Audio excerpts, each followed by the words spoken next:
Bueno, buenos días.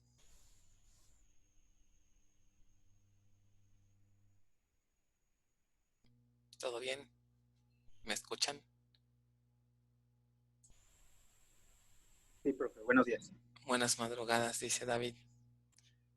Bueno, ¿cómo están? Ya vieron que seguramente ya saben, ¿verdad? Que mandaron ya las fechas de todo este relajito, ya del lado de la facultad. Ya me imagino que ya, aquí les estoy compartiendo el correo que llegó con todos los acuerdos. Entonces, pues ya tenemos fechas de todo, ¿no? Hasta de exámenes extraordinarios. Entonces, bueno, eh, como seguramente, no sé, ya seguramente tienen las fechas. Bueno, ¿a ustedes les llegó este acuerdo? Pregunta. ¿O nada más a los profesores?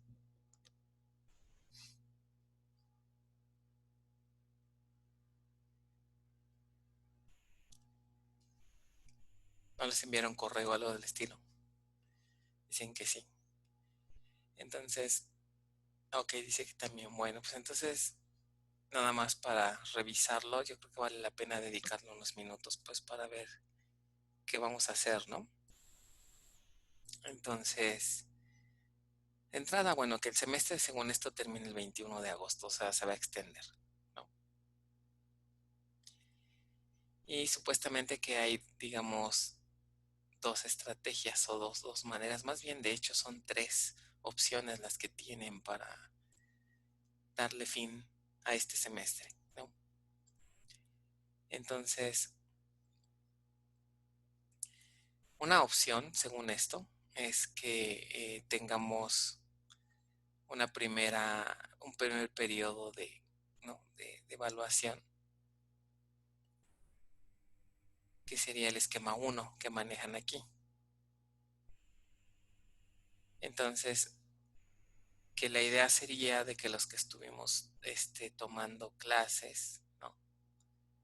este, en línea y todo, que pudiéramos terminar a más tardar el 13 de junio como fecha máxima para la conclusión de los cursos en línea de todas aquellas asignaturas, digamos, donde no hay mayores impedimentos para terminar una calificación. Aquí lo plantean como para todos aquellos grupos donde eh, prácticas, donde no tengan un laboratorio físico que hay que estar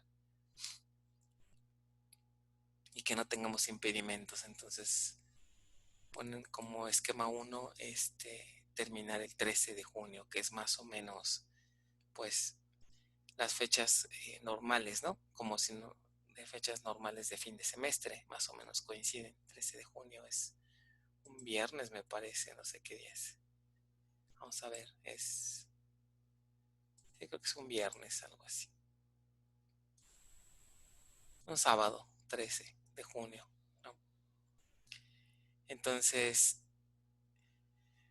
la evaluación de los cursos en este primer esquema deberá tomar en cuenta, bueno, lo que hicimos en semestre más lo que estamos haciendo ahorita en clases en línea, ¿no? Ese es como que el esquema uno. Aquí no sé qué le pasó al correo, algo raro pasó, pero bueno. En el esquema 2 dice si las condiciones sanitarias lo permiten, del 27 de julio al 21 de agosto, se le dará continuidad a la parte no teórica de las asignaturas cuyos laboratorios o prácticas sean obligatorios. Entonces están planteando que la idea de este esquema es para, pues básicamente los pendientes que hayan quedado del semestre que no pudieron ser resueltos en clases en línea. Entonces dan un periodo, ¿no? Del 27 de julio al 21 de agosto, casi un mes, ¿no?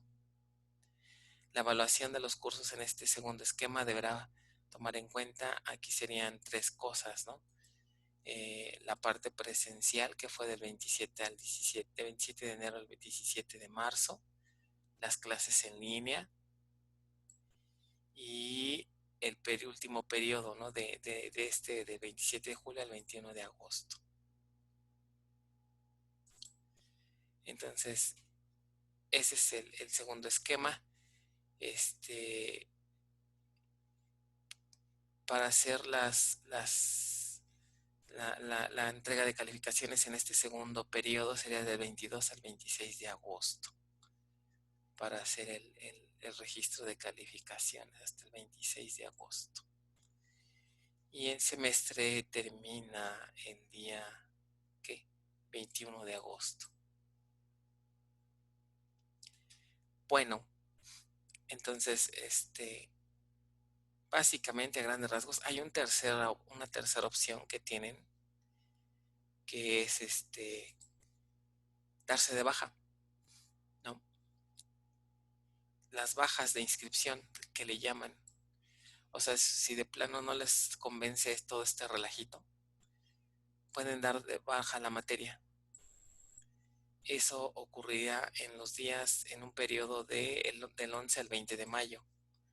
O sea, hoy empieza ese periodo y les pasaron una liga que supongo que ya la tienen.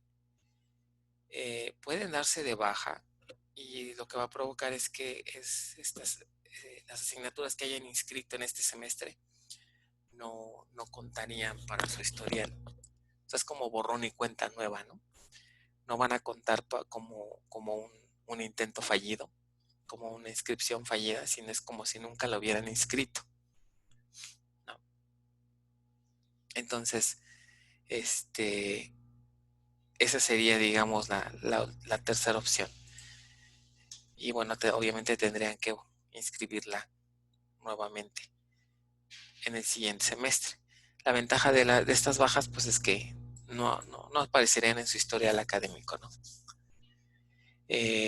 No cuentan como una inscripción realmente, como dice aquí. Entonces, pues básicamente son esas opciones. La opción del esquema 2 también lo están dirigiendo a alumnos que no pudieron, por alguna razón, asistir a las clases en línea. Entonces, son los alumnos que también pudieran entrar en el esquema 2, ¿no? Entonces, bueno, en resumen, la idea sería, pues, prácticamente terminar en el esquema 1, ¿no? Para el caso de la asignatura, nosotros no tenemos laboratorio obligatorio, entonces lo ideal sería terminar todos en el esquema 1, a menos que hubiera algún alumno que hubiera tenido problemas para atender las clases en línea, ¿no? Entonces, pues prácticamente en resumen tenemos que terminar como si hubiéramos estado en clases normales, ¿no? Aquí la pregunta sería, ¿qué vamos a hacer en lo que resta del tiempo, ¿no? Porque el semestre se está prolongando hasta el 21 de agosto, ¿no? Bueno, entonces, ¿qué opinan? Quiero escuchar comentarios. ¿Están de acuerdo terminar el 13 de junio?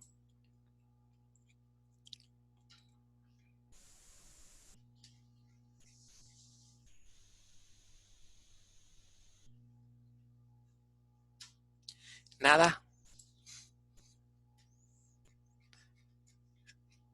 ¿O todavía están que de plano no saben qué onda con este nuevo esquema?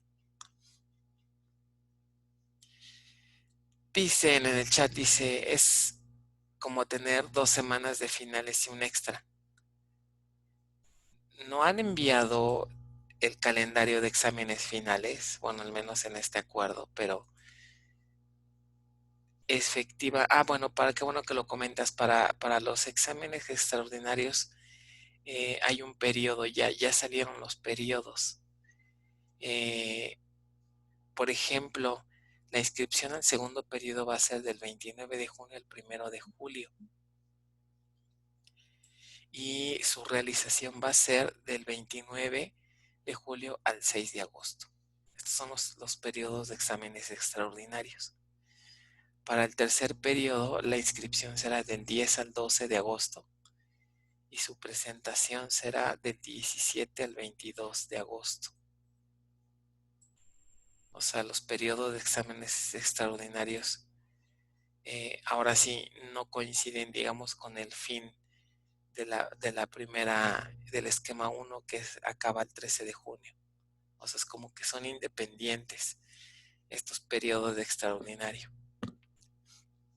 Respecto a los exámenes finales, en el esquema 1 tendríamos que terminarlos el 13 de junio.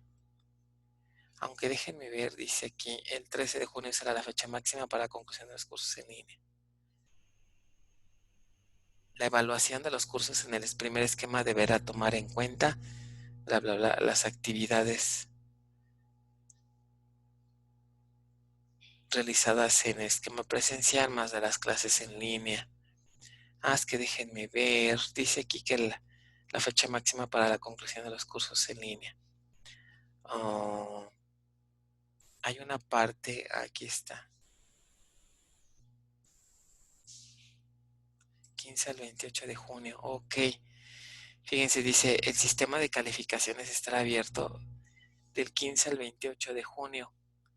O sea, más bien, eso significa que tendríamos más bien hasta el día 28 para asentar la calificación en el esquema 1, ¿no? O sea, tendremos, en teoría aquí dice que las clases virtuales terminan el 13 de junio, pero tenemos otros 15 días más o menos para terminar, para subir calificaciones. En teoría, a más tardar el día 28 de junio, o sea, todavía tendremos casi un poquito más de un mes para poderles poner su calificación en el esquema 1. Bueno, se ve un poquito más tranquilo, ¿no? Porque en realidad en el esquema normal teníamos, a ver, déjenme abrir rápidamente el, el calendario de la facultad, el original, para ver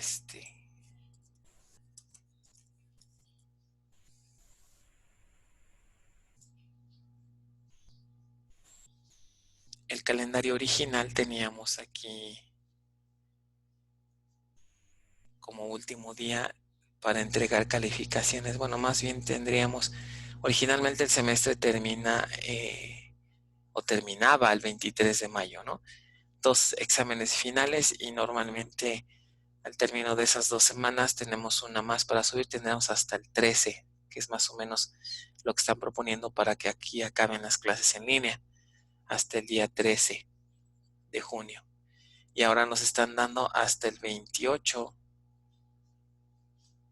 que sería más bien hasta el 26, ¿no? Porque el 28 es domingo. Bueno, hasta el 28 para subir calificaciones. Eso significa que tendremos hasta el 26, ¿no? Para terminar todo lo que tengamos pendiente. Ok, de acuerdo a este correo, ¿no? El 15 al 28 de junio. Y ya de ahí viene el esquema 2, que sería irnos hasta el 21 de agosto. Entonces, y ya. Entonces, bueno, con base a esto, como el sistema estará, dice acá, abierto hasta el 28 de junio, pues yo creo que es muy buen tiempo, ¿no? Salvo su opinión para, pues, terminar con todo lo que tengamos pendiente de la materia, ¿no? Tenemos poco más de un mes para terminar el curso y estamos a mayo 11. Entonces tenemos más o menos prácticamente todo junio para terminar de hacer exámenes parciales, terminar con proyecto final y después hacer exámenes finales. Y bueno, esperamos, ¿no? que en estas fechas ya podamos regresar a la facultad, no sé, por lo menos hacer el examen final, los que necesitaran hacer final, e inclusive tal vez a la entrega del proyecto, ¿no? Que serían tal vez las únicas 2 actividades que estarían pendientes. Entonces, nuestra fecha límite para, digamos, terminar esas actividades sería el 26 de junio. para poder entregar o subir actas a más tardar el día 28, ¿no? Entonces, yo creo que se está bien, ¿no? No sé cómo lo vean. Yo creo que lo que más nos conviene en nuestro caso, pues ya es librarnos de la materia a más tardar, pues el 26 de junio, ¿ok? Después del 26 de junio viene una última semana que sería, pues ya una semana previa a las las vacaciones administrativas, que esas no se mueven. Entonces ustedes prácticamente tendrían libres todo julio y todo agosto, porque el semestre acaba hasta el 21, según este correo. Ok, entonces, bueno, como ven, yo creo que está bien, ¿no? Que terminemos hasta el 28 de junio con todo lo que nos falta, ¿no? Hay bastante tiempo para, por ejemplo, terminar el temario y hacer el proyecto pues ahí con un poco más de calma, ¿no? Los exámenes que faltan, el proyecto final y pues ya. O sea, tenemos más de un mes, estamos a 11 y estaremos acabando por ahí del 26 de junio. ¿Ok? La fase 2 no creo que sea tan conveniente para nosotros, ¿no? ¿Para qué nos prolongamos tanto, ¿no? Hasta la fase 2 si tenemos más de un mes para terminar hasta el 28 de junio. ¿Ok? No sé si con esto que dicen aquí, que el término de las clases en línea sea hasta el 13 de junio, si hasta este día ya nos vayan a quitar las cuentas de Zoom, pero bueno, si eso ocurre veremos qué hacer, ¿no? Pero yo creo que podemos ver otro esquema o espero yo que para el 13 de junio ya estemos allá de regreso, no sé, a ver qué sucede, ¿no? Bueno, entonces, si les parece bien, vamos a tomar esa fecha, para nosotros tenemos como fecha límite de entrega de calificaciones el día, este,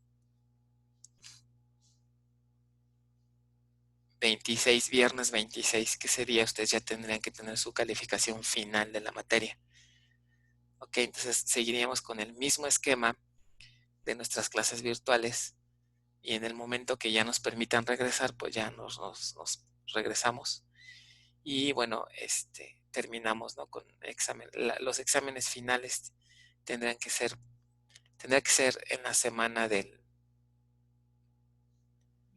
pues prácticamente no tenemos tanto tiempo, ¿eh? Porque realmente lo único que estaríamos recorriendo son 12, una semana realmente, no, 2 semanas, ¿no? Las semanas de finales, el final tendremos que hacerlo en la semana del 15 al 19 de junio. Tal vez podríamos hacerlo el 19, el viernes tal vez, o miércoles 17. Miércoles 17 tendría que ser tal vez.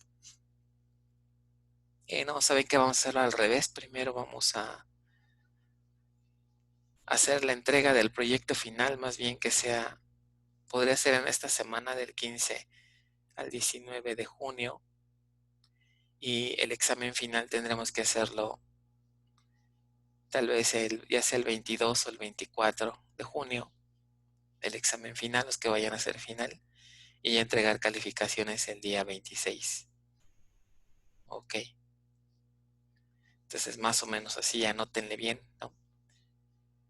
Exámenes finales tendrán que ser en la semana del 15 al 19 de junio y entrega de proyecto final de la semana del 22 al 26 de junio, ¿no? Y acá acabaríamos con el semestre. Y después vemos qué hacemos, ¿no? Porque bueno, me planteaban algunos otros alumnos de otros grupos que sí podíamos eh, dar algún curso extra o algunos temas extras, sobre todo en el periodo que sigue, ¿no? Porque digamos, de todo lo que es julio, pónganle ustedes en este periodo podemos no hacer nada, ¿no? Que son las vacaciones. Pero ¿qué pasa con agosto, no? Se tiene todo agosto y el semestre acaba hasta el 21. Entonces ahí hay varias semanas en las que, pues en teoría ya no tenemos actividad, ¿no? Entonces algunos me estaban proponiendo dar algún curso en línea, tal vez, no sé, dependiendo. y pues bueno, ya ustedes se pudieran integrar. Entonces estoy pensando, vayan pensando de qué les gustaría. Este, sí, claro, en otro horario, ¿no? Dice aquí David, ya no quieren a las 7 de la madrugada, ¿no? Sí, claro, como es un curso que, este, los estaría tratando de, pues, invitarlos a todos los grupos, ¿no? No nada más a ustedes. Aquí la cuestión es algo de otra cosa, ¿no? Algo de Mongo. Dicen, bueno, en bases uno se ve un poquito de Mongo, puede ser. Este, ese es un tema. Me estaban proponiendo dar un curso para hacer ingeniería de software y acceder a una base de datos, ¿no? Este, pero ya hacer un software bien hecho, ¿no? Basado en capas, multicapa y demás, ¿no? Para que acceda a una base de datos. Me estaban proponiendo ahí usar, por ejemplo, el framework de Spring, no sé si alguien lo ha usado, que es para hacer aplicaciones ya en forma, ¿no? Aplicaciones robustas, y obviamente en Java, ¿no? Pero digamos de una forma ya mucho más profesional, ¿no? Que ese framework lo utilizan mucho en la industria. Esa es otra propuesta. Bueno, ahorita ya salió otra que sería la de Mongo, entonces sería ver igual y podemos hacer una combinación, ¿no? De que el software acceda a este tipo de bases de datos, ¿no? No sé, pues ahí vayan pensando si les gustaría o no. Porque la idea que sea pues un curso que les pueda servir a todos, ¿no? Porque ahí muy probablemente quieran entrar pues compañeros de otros grupos, ¿no? De distribuidas o de bases uno, ustedes, ¿no? Pero bueno, eso igual lo vemos más adelante mientras vayan pensando qué les agradaría. Entonces, mientras tanto, tenemos buen tiempo, les decía, más de un mes para concluir con todo lo de la materia. Entonces, eso no implica que nos confiemos, ¿no? O sea, hay que seguir en el mismo ritmo, pero digamos, ¿cuándo terminaríamos ya del temario o hasta qué día podríamos terminar con el temario, es decir, ya acabar con todo el curso? Pues podría ser, si la semana de finales es del 15 al 19, podríamos dar como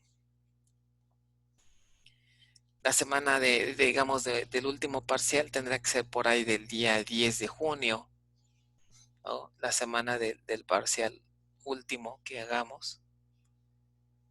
Entonces tendríamos, yo creo que nuestro cierre de semestre ya de ver temas sería hasta el día 5 de junio. O sea, podríamos extendernos 2 semanas, ¿no? Normalmente el semestre terminaría el 23, pero podríamos extendernos hasta el día, inclusive déjenme ver, yo creo que podría ser hasta el día 12 como último día de clases en línea. Bueno, me refiero en clases de ver el temario hasta el día 12 podríamos extendernos y ya dejamos las últimas 2 semanas para exámenes finales y proyecto final, ¿no? Hasta el día 12 sería nuestro último día de clases normales, ¿no? O sea, tomaríamos las 2 semanas de finales, ¿no?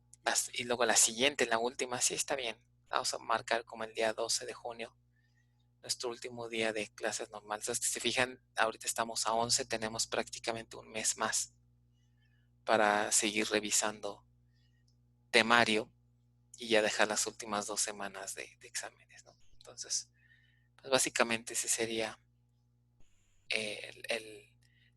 las actividades, ¿no? Bueno, entonces, si no tienen alguna otra duda, ¿les parece si ya regresamos a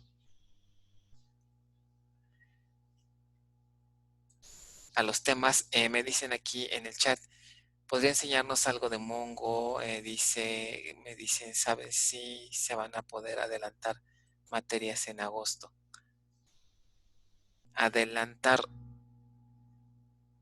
¿te refieres a que si puedan empezar cursos antes del 21 de agosto? Se supone que el semestre, de acuerdo al correo, termina el 21,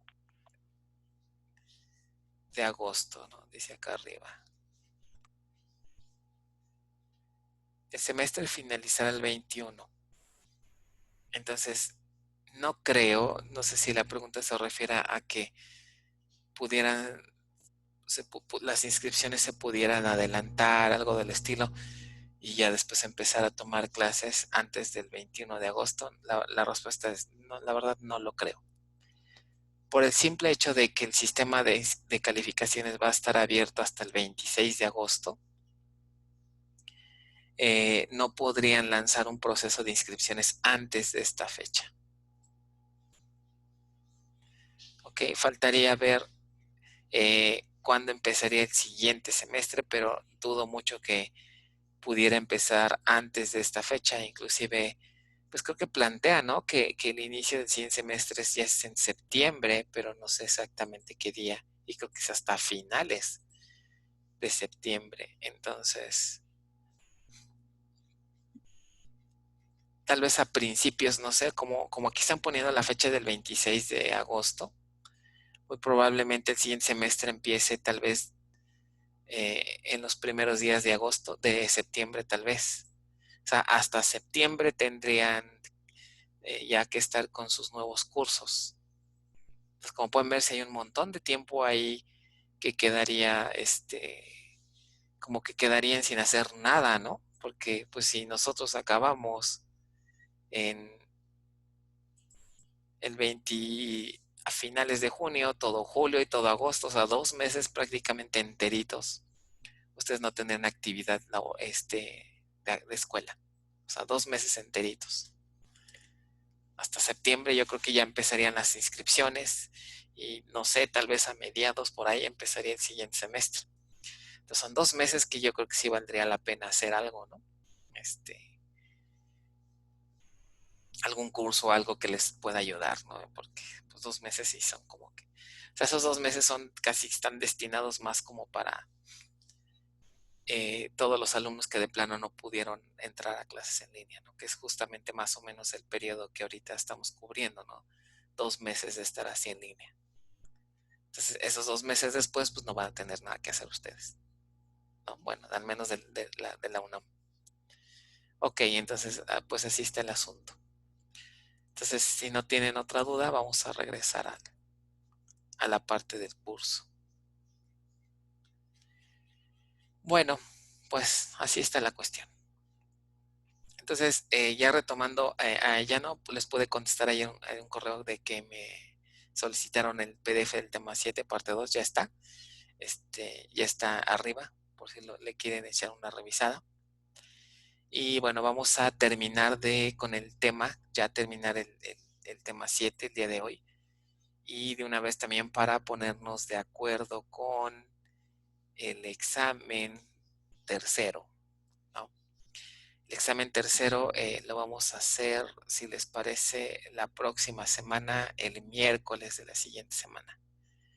Hoy terminamos el tema 7, la próxima, el próximo miércoles y la clase de lunes podemos aclarar dudas, ¿no?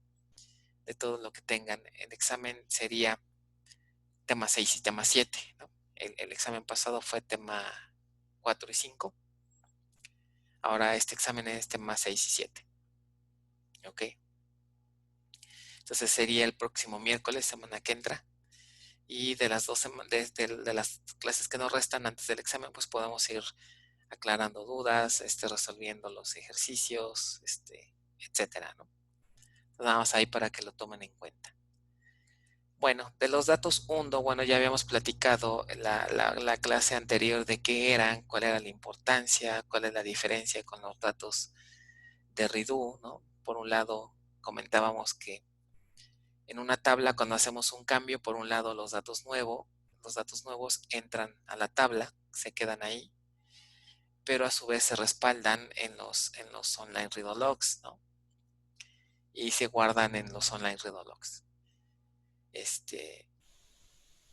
Adicional a lo que se guarda en los read logs, se guarda también los datos, la versión viejita. Cuando se hace un cambio es importante que respaldemos, ¿no?, cómo estaban los datos antes del cambio, y ahí es donde entran los datos UNDO, ¿no? Los datos UNDO, entonces, aparte de ser respaldados en los read logs para poder hacer o rehacer o deshacer cambios, ¿no? Se almacenan por un rato en segmentos UNDO. Hay un table space muy particular que se llama table space UNDO, y ahí esos datos permanecen durante un rato para cubrir funcionalidades que ya habíamos comentado la clase pasada, ¿no? Por ejemplo, una de ellas, la posibilidad de hacer rollback. ¿Ok? Acuérdense, datos UNDO significa datos viejitos, ¿no? Datos anteriores, ¿no? Datos que fueron modificados, ¿no? Y esos cambios modificados pues están ya en las tablas, ¿no? En el DB buffer caché e inclusive pues en data files, ¿no? Cuando se lleguen a sincronizar. Pero esta copia, ¿no? Es este respaldo de la versión vieja, pues la vamos a ocupar cuando la transacción necesite hacer rollback. Comentamos también en la clase pasada que en estricto sentido esos datos podemos ya descartarlos una vez que la transacción hace commit, pero también comentamos que normalmente, a pesar de que ya haya hecho commit, los datos deben permanecer o pueden permanecer más tiempo. Una de esas razones es para garantizar que las consultas, ¿no? que se lancen y que necesiten hacer uso de lo que le llaman read consistency puedan funcionar. Ahorita vamos a explicar un poquito esto más a detalle, ¿no? Del por qué esas consultas necesitan los datos viejos. ¿Ok? Bueno, ¿qué más comentamos? Típicamente, ¿en qué momento empieza la relación con estos datos UNDO? Básicamente cuando la transacción nace, cuando una transacción inicia, se le asigna un segmento UNDO. ¿Ok? Ese segmento UNDO se le asigna para que ahí se vayan guardando todos los datos, ¿no? Toda la versión vieja se vaya respaldando, ¿no? En ese segmento UNDO. Entonces, una manera de entenderlo es cuando una transacción inicia, pueden entenderlo así, como se ve también en el diagrama. Por un lado, se va a escribir a dónde, a los read logs, ¿no? Para poder respaldar los cambios. Pero por otro lado, también se está respaldando la versión vieja. La versión viejita se guarda en lo que sería el segmento UNDO. ¿Ok? Entonces, y esto al final pues se guarda en un table space, que es el segmento, parte de los segmentos UNDO pertenecen a un table space UNDO. ¿Ok? También se guarda la versión viejita, como les comentaba, en los read logs. ¿Ok? ¿Para qué? Pues para que tanto los cambios como lo viejito pueda ser reconstruido en un futuro. Y esto acuérdense que se va a los read logs. Y con lo que vimos también en clases pasadas, ahora también se va a la parte de los archive read logs. ¿Ok? Que este es uno de los ejercicios que ya está en este PDF, ¿no? La activación del modo de archivado. Entonces, ahorita estamos enfocados a esta parte de aquí. ¿Ok? Muy bien, entonces, de esa manera es como lo pueden entender. Entonces, una manera de ver en dónde o en qué momentos surge esta relación entre la transacción y los segmentos UNDO es justamente cuando la transacción inicia. Por ejemplo, vamos a suponer aquí que tienen 3 sesiones, 3 terminales abiertas o 3 sesiones distintas, y cada una inicia una transacción. Aquí este de set transaction name nada más es para identificar los nombres de las transacciones. ¿Ok? Pero no es necesaria, es opcional. Recuerden de sus cursos de bases 1. En el momento que ustedes lanzan una primera instrucción de ML, en ese momento se crea una transacción. ¿Ok? Justamente cuando se inicia esa transacción se les asigna su segmento 1. ¿Ok? Una manera de comprobar esto es con la vista bpesos transaction. Ahí se guarda la lista de todas las transacciones activas. Entonces, si ustedes ejecutan esto en 3 sesiones distintas y después consultamos esta vista, vamos a ver algo como lo que sigue. Podemos lanzar esta instrucción que me obtiene algunas columnas interesantes de la vista, ¿no? De BPSUS Transaction. Por ejemplo, cada transacción cuenta con un ID, que sería este ID, un ID único. Cada transacción cuenta con un nombre, como pueden ver aquí, name, que es justamente el nombre que ahorita configuramos acá arriba, ¿no? Este nombre, si nosotros no lo ponemos de manera explícita, bueno, aparecería nulo. Entonces aquí está, si se fijan, T1, T2 y T3, que son las 3 transacciones. Cada transacción tiene también un estatus, que sería este estatus aquí, que en este caso es activo, ¿no? La transacción está viva, está activa.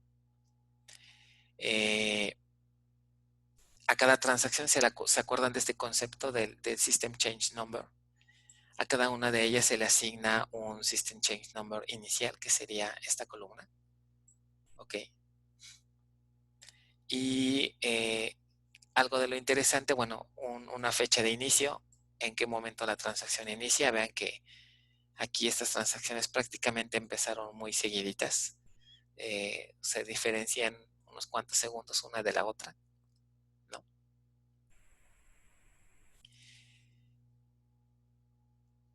Y este otro atributo, ¿no? Que es el número, este es interesante, ¿no? ¿Cuántos bloques de datos UNDO está utilizando, ¿no? El número de bloques empleados en el segmento UNDO, aquí se especifica, ¿no? Como acaba de iniciar, estas 3 transacciones acaban de iniciar, entonces vean que está usando muy poquitos bloques, ¿no? Entonces, este atributo es muy interesante, sobre todo porque aquí podrían ver qué tanto espacio UNDO está necesitando una transacción, ¿no? Entonces, por ejemplo, aquí pueden darse cuenta qué tanta cantidad de espacio UNDO pueden necesitar las transacciones de su base de datos, ¿ok? Entonces, por ejemplo, si ustedes saben que van a lanzar una transacción que va a modificar, no sé, imagínense, demasiadas sentencias update, entonces aquí pueden consultar aproximadamente cuántos bloques se necesitan, ¿ok? Y poder hacer un estimado de qué tan grande tendría que ser su table space, ¿no? Para almacenar datos UNDO. Otro atributo interesante podría ser entonces el número de registros UNDO empleados, ¿ok? Entonces, ¿qué sería este de acá? ¿No? Este último atributo que ven aquí, el famoso use urec, este de aquí, ¿ok? Entonces aquí, como pueden ver, se muestra la información, ¿no? Este, de los datos UNDO, ¿no? A los cuales está asociada su transacción, ¿ok? El número de segmento UNDO, ese es otro atributo, número de segmento UNDO, que se les asigna, ¿ok? Que sería este de aquí que ven aquí, el 3, 2 y 4, ¿ok? El número de segmento UNDO, les comentaba, a cada transacción se le asigna un segmento UNDO, que ahí es donde van a guardar todos los datos viejitos, ¿no? Este segmento UNDO inclusive puede llegar a ser compartido por otra transacción, ¿no? Entonces ahí tienen básicamente la relación. ¿Ok? Una transacción puede requerir de más de un segmento UNDO, al igual que una tabla. Entonces traten de imaginarse como si esto fuera una tabla normal. Cuando creamos una tabla, recordarán, conforme vamos insertando datos, ¿no? La tabla tiene asociado un segmento y ese segmento puede ir creciendo, ¿no? Le podemos asignar más y más y más y más extensiones, ¿ok? Y lo mismo ocurre con los datos UNDO. Conforme vaya creciendo la transacción, vaya haciendo más cambios, puede que este segmento UNDO vaya creciendo, no vaya necesitando más extensiones y así. O sea, el segmento UNDO es muy, muy similar a como si fueran estuviéramos guardando los datos en una tabla, solamente que aquí en lugar de guardar datos nuevos, guardamos datos viejos. ¿Ok? Entonces, ahí está la relación entre esta vista y los datos UNDO. Bueno, entonces como les comentaba, los datos UNDO se guardan en un table space especial que es UNDO. Se le llama UNDO Table Space. Ok, aquí se recomienda, por ejemplo, si tenemos un sistema que es OLTP, se acordarán de ese concepto. Los sistemas OLTP son aquellos que tienen una alta actividad transaccional, muchas transacciones, mucho movimiento de datos, ¿no? Muchas operaciones de ML. Se recomienda que el table space UNDO tenga varios data files, ¿no?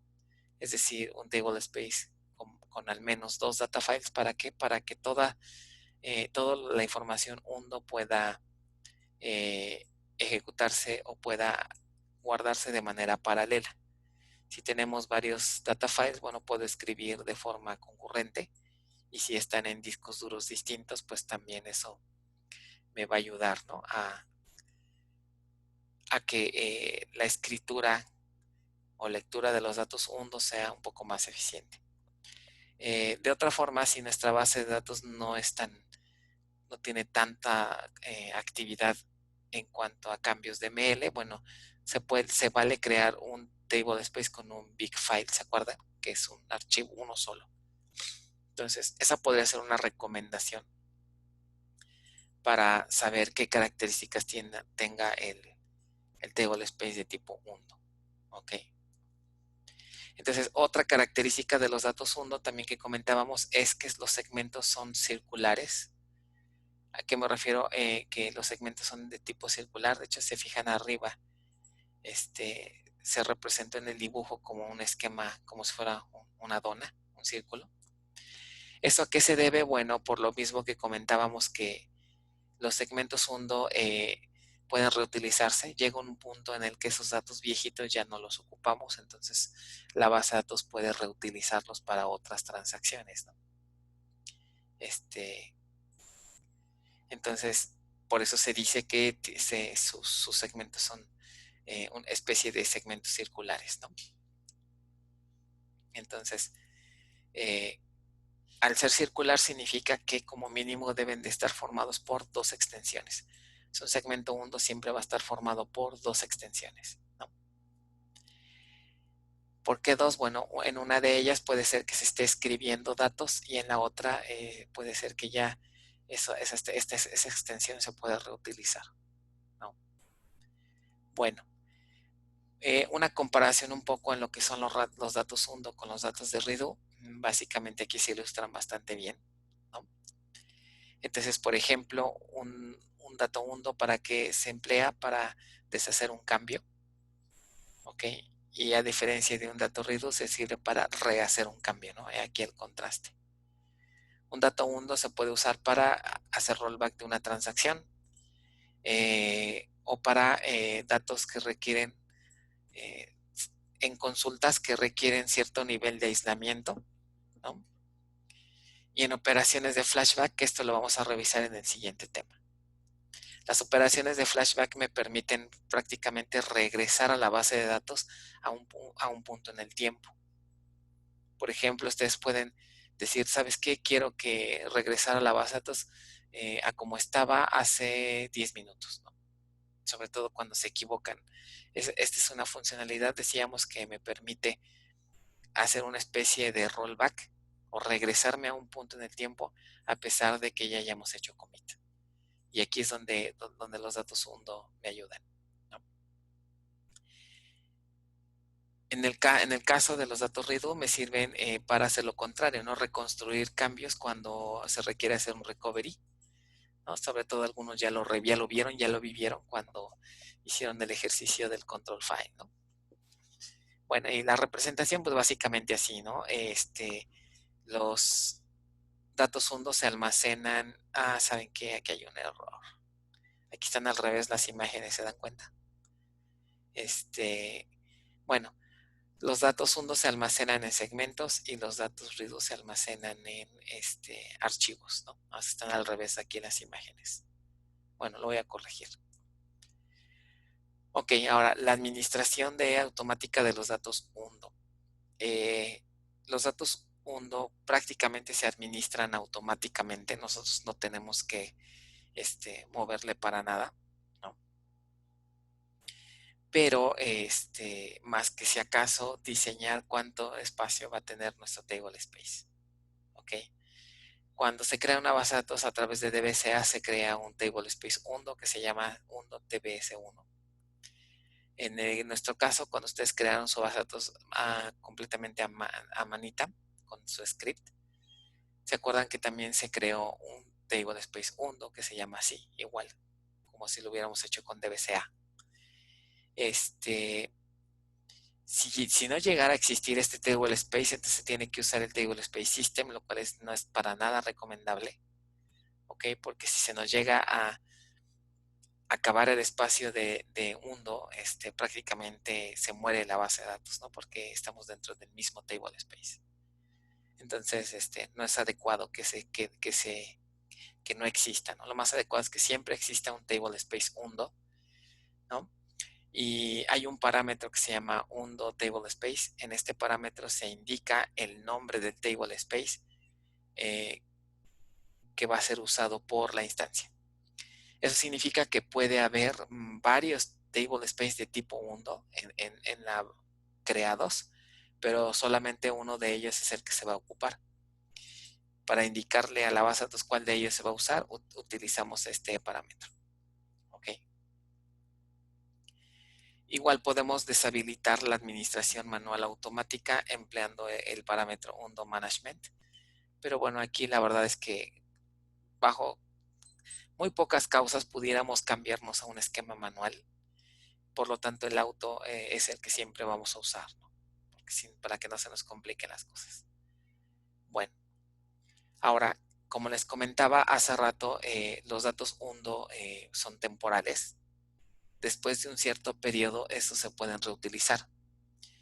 En sentido estricto, una vez que la transacción hace commit, esos datos UNDO ya no son necesarios. O sea, podríamos nosotros eliminarlos justamente después de un commit y puede que todo funcione bien. Sin embargo, en algunas situaciones, sobre todo para las consultas, es donde necesitamos mantenerlos. Ahorita les explico bien esto de las consultas. Ok. La otra es para hacer operaciones de flashback, por ejemplo. Si los datos UNDO ya no existen, ya no podría hacer operaciones de flashback. Por ejemplo, ya no podría regresarme a un instante en el tiempo, ¿no? Si quisieran regresarse a... Inclusive un escenario muy típico que pudiéramos aquí pensar en esto es, supongan que hoy a las 7:30 de la mañana hicieron un commit de una transacción y supongan que esa transacción tiene asociado un cierto SCN, ¿no? Vamos a suponer el siguiente escenario. Una transacción T1 hizo commit vamos a suponer que hizo commit a las 7:40 con 15 segundos y tuvo un SCN de, no sé, 100, por ejemplo, 150, a suponer. ¿Ok? Y digamos, ¿no? Después siguió todos los cambios, ¿no? Siguió habiendo más cambios en su base de datos y con por ahí de las 8 de la mañana se dan cuenta que crees que este commit no debió haberse realizado, nos equivocamos, ¿no?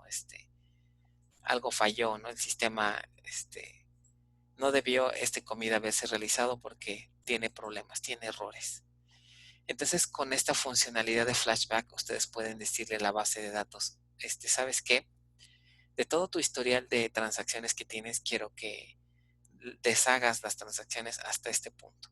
O sea, quiero que me regreses la base de datos hasta lo que tenía antes de esta hora. Podemos decirle, regresa todo hasta esta hora o regresa todo hasta este SCN. O sea, conforme va avanzando el tiempo, ¿no? Estos numeritos van cambiando, ¿no? A lo mejor por aquí ya a las 8 de la mañana ya vamos en el 200. Entonces, tal vez se dieron cuenta de que todo este pedazo de tiempo algo falló, algo se hizo mal pero ya todas sus transacciones hicieron commit. Entonces, una manera de regresarnos es utilizando esta funcionalidad de flashback. O sea, regrésate. Se le llama flash porque son operaciones que se hacen muy rápidas, ¿no? Pero para poder tener esta funcionalidad necesito que los datos undo estén en el table space. ¿Ok? Si no están los datos en el table space, ya no puedo hacer esto, ya no puedo regresar. Entonces, si tenemos, digamos, table space por un buen rato, entonces puedo regresarme en caso de alguna emergencia o algo que ocurra, ¿no? Hay otra estrategia en la que se utilizan los respaldos, pero bueno, eso es otro tema, ¿no? Que lo veremos también más adelante. Entonces, para estos dos requerimientos pudiera necesitar datos undo, ¿ok? Ahora, entonces eso me da la posibilidad de aumentar ese tiempo. Por default, bueno, la base de datos siempre trata de calcular cuánto tiempo va a conservar los datos undo, ¿ok? Sin causar mayores problemas. Nosotros podemos modificar un poco ese comportamiento, ¿no? Hay un parámetro que se llama undo retention. Este parámetro se especifica en segundos y me indica la cantidad mínima si nosotros lo cambiamos, ¿no? Diríamos la cantidad mínima en segundos que los datos undo deben permanecer en el table space. Por ejemplo, aquí se le está cambiando a 2400 segundos, ¿no? 2400 segundos van a ser el tiempo mínimo que todos los datos undo deben permanecer. Ahora aquí el detalle sería es cómo determinarían ustedes cuánto tiempo deberían permanecer esos datos undo. Un primer criterio sería pensar si su base de datos hace funcionalidades de flashback, entonces tendrían que más o menos pensar, oye, ¿cuál va a ser el periodo máximo de tiempo que el flashback va a estar, debería de estar funcionando bien, ¿no? Si a lo mejor dice, mira, de un día, entonces deberían de garantizar que los datos undo estén en el table space al menos un día. ¿Ok? Si después de un día ya no les importa mucho usar flashback, entonces ya podrían deshacerse de ellos. Otra limitante también podría ser pues el espacio en disco, ¿no? Alguien diría, pues ¿qué pasa si los dejamos por un mes, no sé, o 2 semanas, qué sé yo? Bueno, lo pueden hacer, pero eso va también a repercutir en el tamaño del table space. ¿Ok? Porque si configuran este tiempo a un periodo muy alto, entonces van a necesitar un table space muy grande, con bastante espacio, para que todas sus transacciones de ML puedan ser exitosas. Entonces también no hay que exagerar, ¿no? Porque si tenemos mucho tiempo aquí un dato almacenado, se nos puede acabar el espacio en el table space. ¿Ok? Entonces, este parámetro sería adecuado cambiarlo cuando tengan un requerimiento o que se detecten que de plano los datos están sobreescribiendo muy rápido y están teniendo a lo mejor problemas para estas dos funcionalidades. ¿Ok? Entonces, vamos a entender ahora lo de las consultas para que quede claro esto. ¿Se acuerdan de bases 1 de cuando se vio el tema de niveles de aislamiento, cuando se vio el tema de bloqueos y demás? Uno de los puntos interesantes que se vio en ese tema fue justamente los niveles de aislamiento.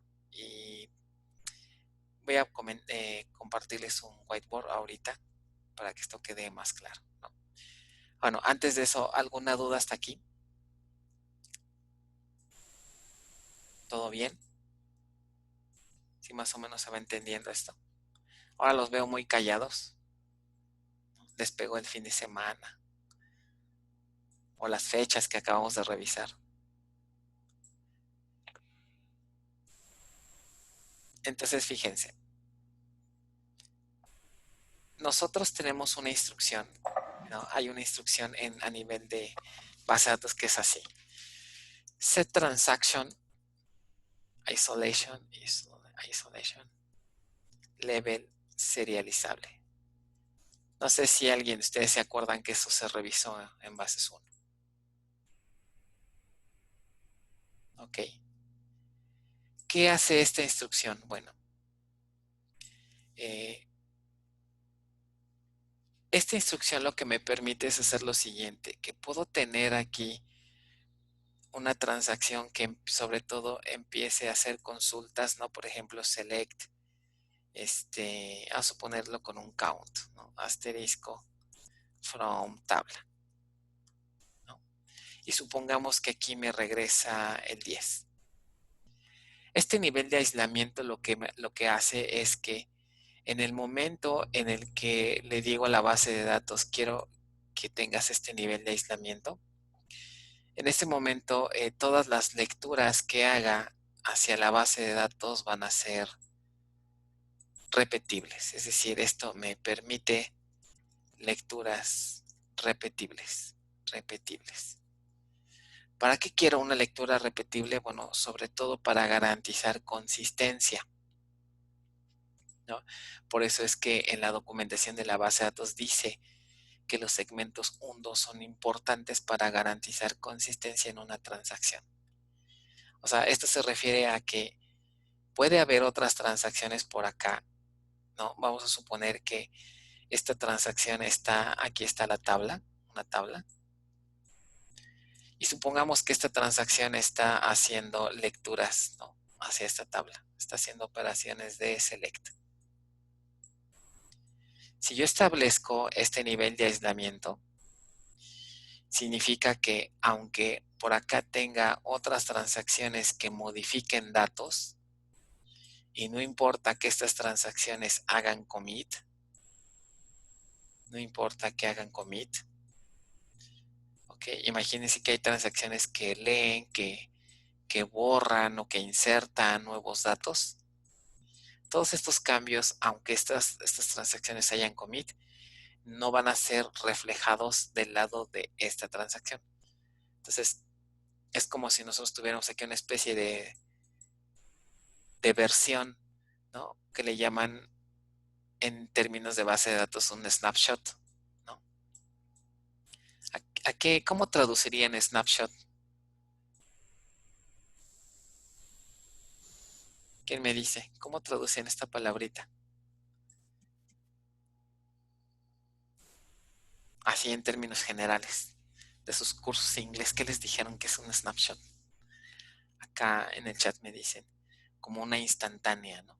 Como una foto instantánea. Es decir, el nivel de aislamiento es como si le tomáramos una foto a la base de datos, a los datos de la tabla. Han de cuenta que le tomamos aquí una foto. Y me quedo con esa imagen fija, me quedo con esa instantánea, me quedo con ese snapshot. ¿Ok?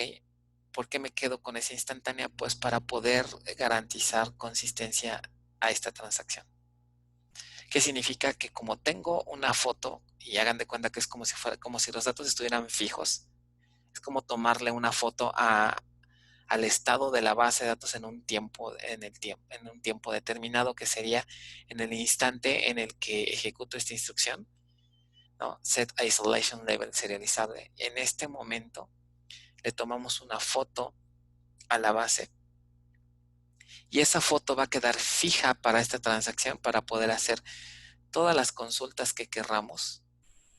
Siempre vamos a obtener el mismo resultado porque estamos en este nivel de aislamiento.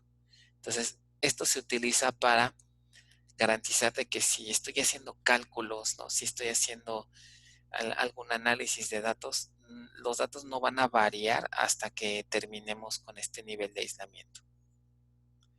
¿Ok? Y eso sin importar de que otras transacciones inclusive hayan hecho commit. ¿Ok? ¿Ya se acordaron más o menos de esa funcionalidad?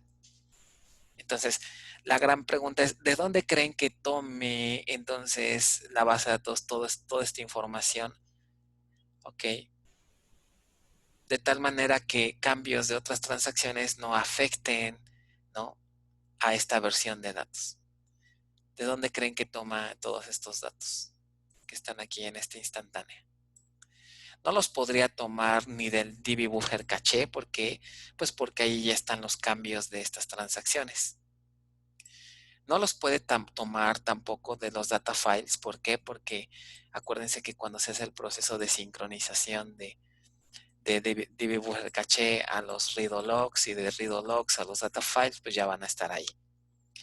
Entonces, tampoco de un table space temporal, porque acuérdense que en un table space temporal solamente se almacenan datos para hacer algún cálculo, ordenamientos, procesamiento de joins, etcétera. Más bien, como dice David, de los datos undo. Este snapshot o esta imagen se toma entonces de los datos undo. ¿Por qué de los datos undo? Porque acuérdense que cuando una transacción mueve datos, la versión viejita se respalda ¿en dónde? Justamente en el table space undo. Entonces, las transacciones que necesitan que tomar datos, ¿ok?, para garantizar consistencia en lo que la transacción termina, se toman de los datos undo.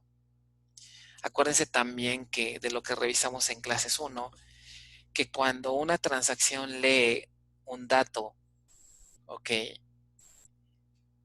y resulta que ese mismo dato está siendo actualizado por otra transacción, ¿qué va a leer? ¿El dato viejo o el dato nuevo? Si todavía la transacción que está siendo actualizada aún no hace commit. ¿Se acuerdan de eso? ¿Qué leería? ¿El dato viejo o el dato nuevo? ¿Se acuerdan del concepto de lecturas confirmadas?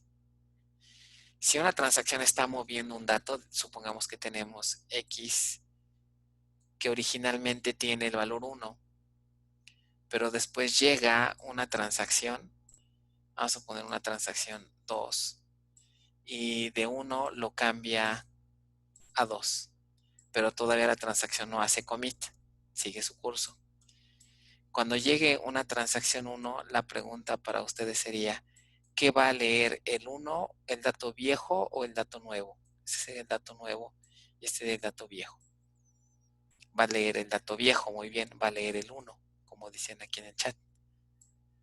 ¿De dónde creen que va a sacar el manejador este dato viejo? Nuevamente de los datos undo. ¿Ok? Entonces, tanto esta transacción que tiene un nivel de aislamiento mayor como las lecturas confirmadas, ¿ok?, los datos viejitos, ¿no?, o los datos que se obtienen antes de que otras transacciones hagan commit, se guardan en el table space undo. ¿Ok? Ahora, ¿qué problema puede ocurrir? Imagínense que esta transacción, ¿no?, que es de lectura repetible, es muy larga, dura mucho tiempo, no sé, imagínense unas 5 horas, qué sé yo, por alguna extraña razón, ustedes tienen transacciones muy largas. Entonces, ¿qué significa? Que este snapshot tendría que conservarse por esas 5 horas. Porque si llegáramos a borrar este snapshot del table space undo, ¿qué creen que va a pasar? Esta transacción ya no podría funcionar, ya no podría seguir operando. ¿Por qué? Porque es como si le quitáramos, ¿no?, la copia de los datos o la versión de los datos que existía cuando esta transacción se nació o se creó. ¿Ok? Entonces, aquí vamos a tener un error, ¿ok?, que en base de datos se le conoce como, si lo ven aquí, no sé si, no, aquí no lo ven, se llama snapshot to all, que ahorita lo vamos a ver en el PDF. Pero si queda claro, es bien importante que esto les quede claro, no es tan sencillo entenderlo, ¿ok? Entonces vuelvo a repetir, un snapshot se genera cuando una transacción inicia y le asignamos un nivel de aislamiento, ¿ok?, sobre todo de lecturas repetibles. Mientras la transacción no acabe, ese nivel de aislamiento debe de permanecer, debe de conservarse para garantizar consistencia. Por lo tanto, ese snapshot debe de vivir durante todo el tiempo que viva la transacción. Ese snapshot que contiene, básicamente contiene datos viejos, ¿ok? Y esos datos viejos se guardan en un table space undo. Y si se fijan, es independiente a si otras transacciones hacen commit o no, sobre todo cuando tengo este nivel de aislamiento. ¿Ok? ¿No dudas hasta aquí? Ok, conste, porque luego viene el ejercicio de esto y ahí es donde suceden cosas feas, ¿no? Muy bien, entonces, ya que tenemos esto, ahora, ¿qué pasa si tengo un table space undo no muy grande? Este snapshot, ¿no? Si el espacio se me empieza a acabar en el table space, este snapshot al manejador por su comportamiento por default va a ser, pues mira, ya no tengo espacio en el table space. Entonces, ni modo, voy a empezar a sacrificar, ¿no? Voy a empezar a eliminar parte de este snapshot. ¿Por qué? Pues porque tengo otras transacciones por acá, nuevas transacciones que llegan, que necesitan de este espacio, ¿no? ¿Por qué? Pues para poder guardar la versión viejita. Acuérdense que cada transacción tiene que respaldar la versión vieja, ¿ok? Para poder hacer, por ejemplo, un rollback. Entonces, el manejador va a empezar a darle prioridad a las transacciones DML y va a empezar a eliminar, ¿no? Posibles datos ya que tienen más tiempo, pero que a lo mejor están siendo usados por una transacción que tiene un nivel de aislamiento mayor. Entonces, ¿qué va a pasar si por acá más adelante esta transacción intenta acceder a ese snapshot que tenía reservado? Pues obviamente aquí vamos a tener un error, el error famosísimo de snapshot to old. O sea, es este mensaje, ya voy a regresar aquí al PDF.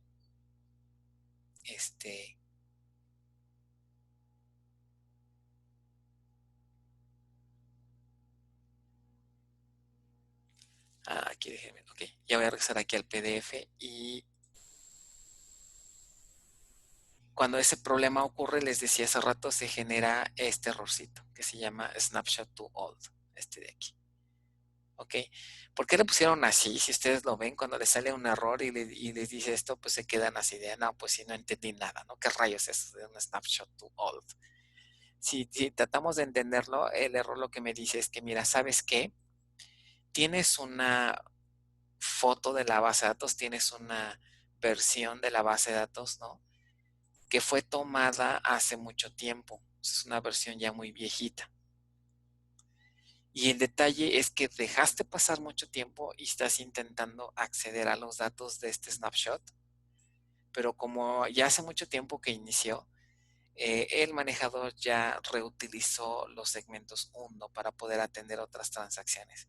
Por lo tanto, los datos que tú quieres consultar de este snapshot ya no están en el segmento undo. Y entonces la sentencia que tiene el nivel de aislamiento serializable deja de operar, ya falla, porque ya no me puede mostrar los datos que necesita porque ya fueron sobrescritos. ¿Ok? Entonces se genera este error. ¿Ok? Entonces, como pueden ver, por default, cuando el table space de datos undo se empieza a llenar y se empieza a quedar sin espacio, el manejador le va a dar prioridad a las sentencias DML que lleguen. Y para dar prioridad, pues va a tener que reescribir los datos más viejitos que haya en el table space. Y si esos datos viejitos los estaban usando otras consultas, voy a generar snapshot to old. ¿Ok? Entonces, ese es el problema que puede ocurrir si se nos acaba, por un lado, el espacio. ¿Ok? Entonces, aquí es donde ustedes pueden jugar un poquito con ese tiempo, ¿no? Tienen que tener cuidado.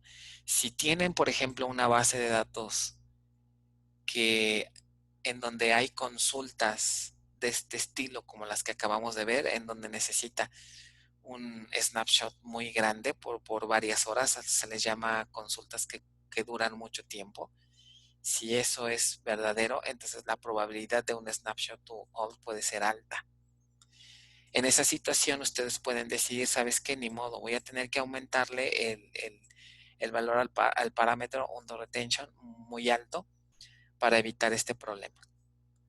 Ahora, si hacen eso, pueden provocar el otro error, que cuando llegue una transacción nueva, como tienen sus datos protegidos con un tiempo mínimo, ahora entonces lo que va a provocar es el error contrario.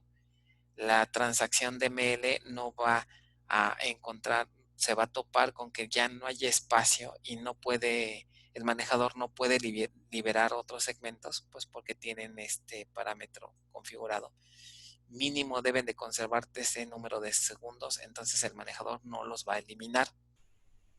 Ok. Al no eliminarlos o al no reutilizarlos, entonces ahora quien va a fallar va a ser las instrucciones de ML. Cuando intenten hacer un update, el manejador les va a decir, ¿qué crees?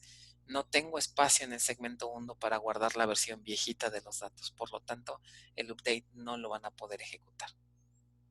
O sea, nótese que esto puede provocar hasta que haya un error en insert and update and delete. ¿Ok? Por cuestión del espacio de table space 1. ¿Ok? Entonces, una manera de solventar esto sería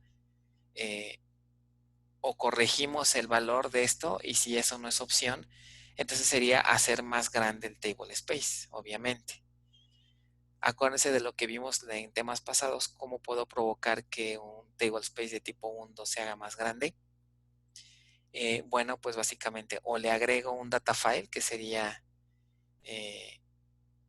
empleando la instrucción alter database. Ok, perdón, sí, alter database data file, aquí como pueden ver, más bien aquí no lo estoy aumentando, aquí más bien estoy cambiando del tamaño. ¿Ok? Por ejemplo, supongamos que nuestro table space tiene un data file de 200 megas, y si 200 megas no es suficiente, lo puedo aumentar, ¿no? Puedo aplicar un resize a 300 megas. Otra cosa que pudiera ocurrir es que, ¿qué tal si a lo mejor se equivocaron y crearon un table space undo cuyo data file no es extendible?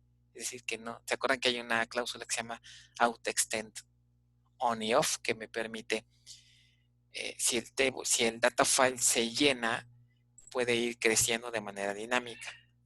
Si por alguna razón se me olvida cambiar esta propiedad, la puedo configurar aquí, ¿no? Auto extend off, ¿no? O auto extend on, dependiendo, ¿no? Lo que querramos hacer. Bueno, entonces, dudas hasta aquí con esto de los problemas que pueden ocurrirse con un table space undo. Nada, todo bien. Muy importante, que esto quede claro.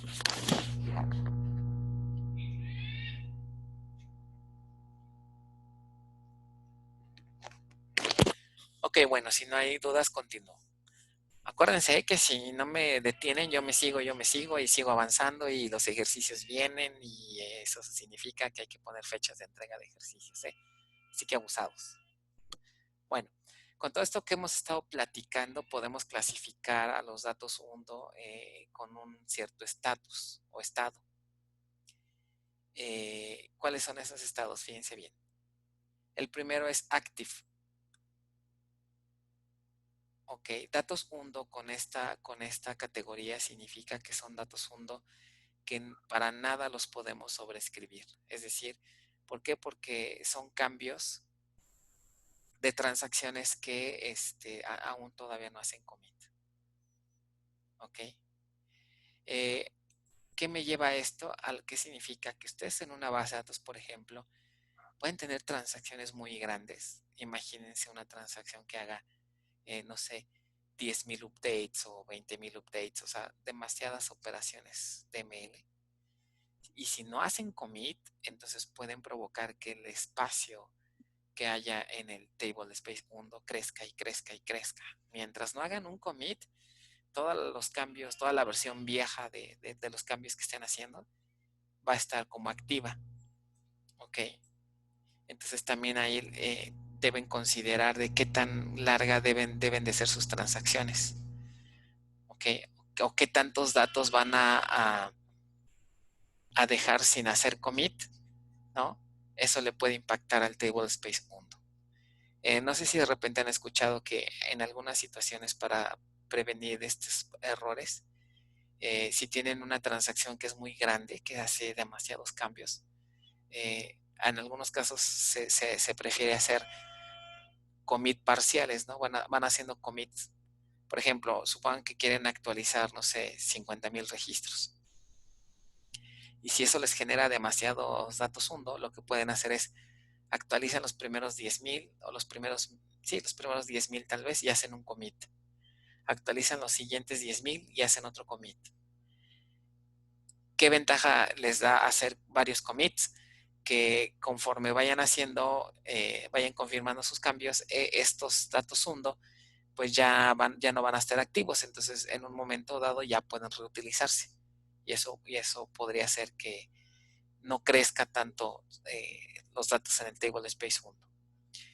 Justamente ese es la siguiente categoría, ¿no? Cuando ya los datos ya están, ya no son activos y ahora ya no son activos, pero ahora se les conoce como unexpired o lo que sería lo mismo, no expirados. Significa que son datos que ya no se necesitan para la cuestión de la transacción porque ya hicieron commit, pero se les llama como no expirados porque todavía están dentro del periodo de retención. O sea, acá arriba, ¿no? Si ustedes configuran un periodo de 2400 segundos, si todavía no expira este tiempo, los datos hundo caen en esta situación, en esta categoría.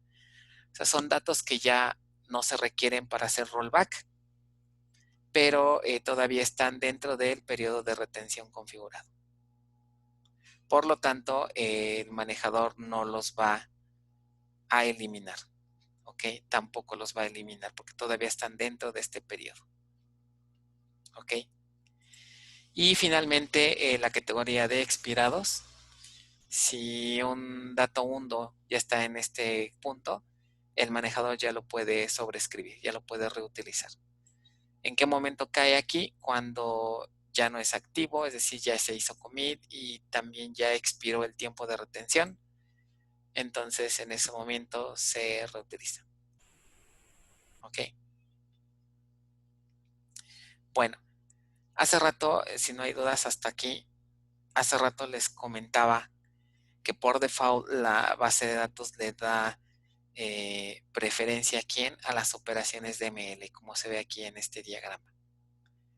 Ok, entonces supongamos que aquí este table space hundo, como pueden ver, ya se está llenando, ya está muy próximo a llenarse. Solamente le queda este pedacito en blanco que ven aquí. Ok, entonces si se acaba este pedacito, entonces el manejador va a empezar a reutilizar, ¿no?, los datos que estaban guardados ya por mucho tiempo. Pero si eso llega a ocurrir, entonces decíamos las consultas SQL que necesiten una versión de la base muy antigua pueden fallar. O sea, aquí puedo provocar que esta sentencia SQL falle. ¿Ok? Y me genera el famosísimo error de el snapshot to old. ¿Ok? Es el comportamiento por default, pero si yo quiero lo contrario, vamos a suponer que tenemos una base de datos en donde para mí las sentencias son muy importantes y tengo sentencias que duran mucho tiempo, ¿no? A lo mejor porque quieren hacer análisis de datos y ese análisis dura mucho tiempo. Entonces quisieran tal vez cambiar el comportamiento por default, lo pueden hacer. Hay una instrucción que se llama el Retention Guarantee y este parámetro lo que me hace es justamente garantizar que las sentencias, las consultas largas no fallen. ¿Ok? Esta es una cláusula que se especifica en el table space, a nivel de table space. Pueden ustedes ejecutar esta instrucción, alter database, el nombre de su table space y el retention guarantee. O puede ser el retention no guarantee. Entonces, con el no guarantee lo que hacen es el comportamiento por default. Si se lo cambian al otro valor, entonces el comportamiento sería lo contrario. Con esta cláusula lo que harían es que si llega a generarse una consulta y necesita datos, ¿no? Su snapshot que se genere en ese momento, el manejador les va a garantizar de que la consulta no va a fallar, ¿ok?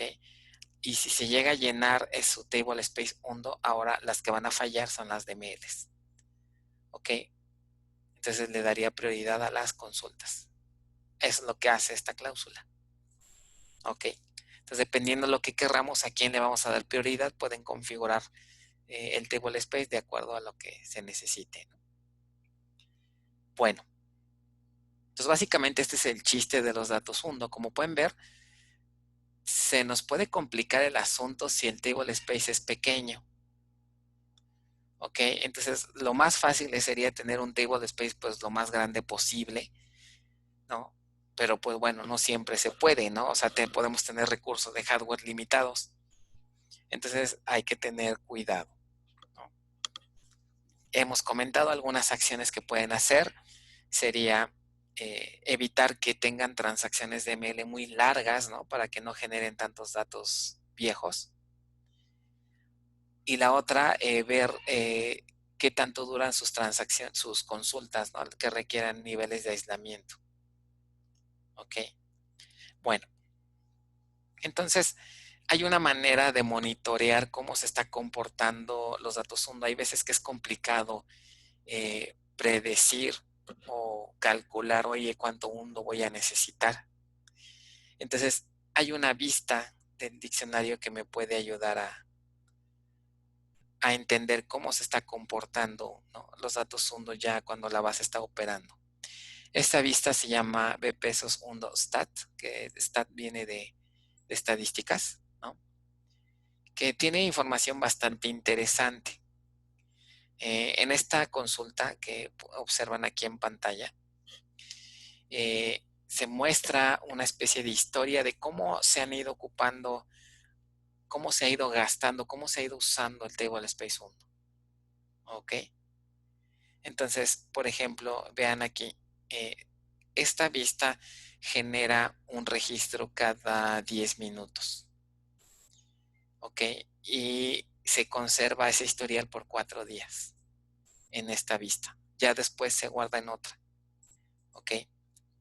Entonces, es bastante interesante porque, por ejemplo, cada 10 minutos les muestra qué tanto datos, qué tanto datos hundos se han usado. ¿Ok? Por ejemplo, vean, aquí me muestra en estas primeras dos columnas el periodo de muestreo. Por ejemplo, vean aquí, este periodo de muestreo inició el 9 de mayo, o sea, ayer apenas, ¿no? Y empezó de las 23:40 a las 23:48, ¿no? Ah, no, no fue de ayer, no, bueno, fue de antier, creo. De 23:40 a las 23:40 a las 23:48. En ese periodo de tiempo, en esos 10 minutos más o menos, se utilizó este table space, el table space número 12, que es un table space hundo. En ese periodo se usaron nada más 3 bloques de datos hundo. O sea, muy poquito, prácticamente en ese periodo no se usó. Pero si observan en la historia, de repente lo que cómo va operando la base de datos, el número de bloques usados aumenta considerablemente. Entonces, esta es otra medida con la cual ustedes pueden darse cuenta cuánto espacio hundo necesitan para su base de datos. Por ejemplo, si aquí, ¿cuál es el número más grande que observan aquí en cuanto al número de bloques? ¿Qué número observan que tiene el mayor número de bloques?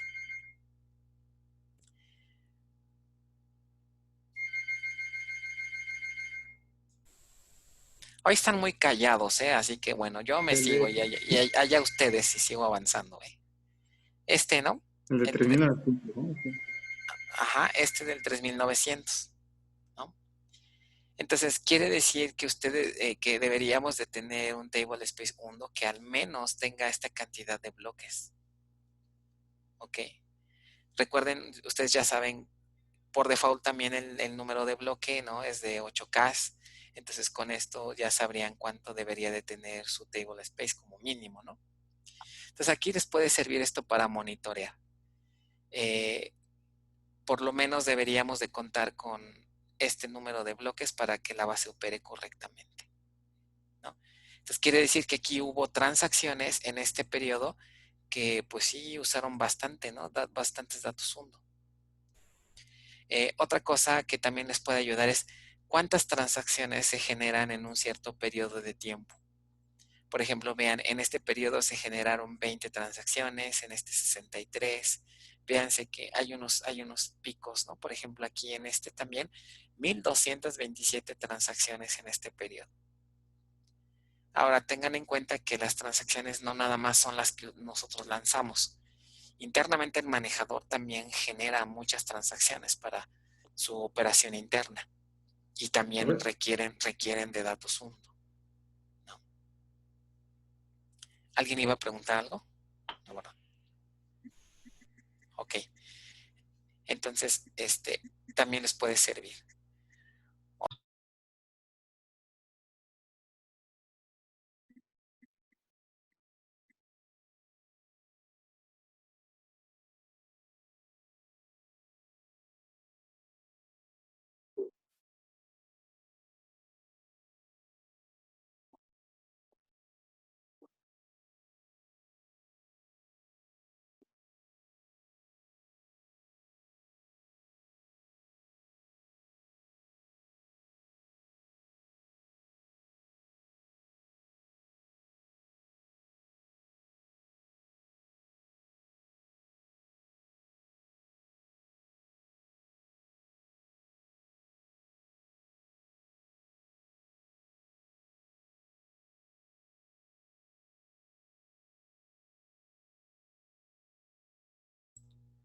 Bueno, ¿me escuchan? Sí, profe. Ok, esta cosa me desconectó, algo sucedió, pero bueno, creo que ya estamos de regreso. ¿Sí ven la pantalla? Sí. Ok, perdón, no sé qué pasó, por un momento se desconectó esto. Espero que el video no haya sufrido daños, pero bueno. Estoy grabando, sí se ve que estoy grabando, ¿verdad? Ok, bueno, todos están ya de nuevo, ok, bueno. Bueno, después de este inesperado break, seguimos, ¿no? Entonces les estaba yo comentando que les estaba comentando de estas columnas, ¿no? Que algunas de ellas son interesantes aquí revisar.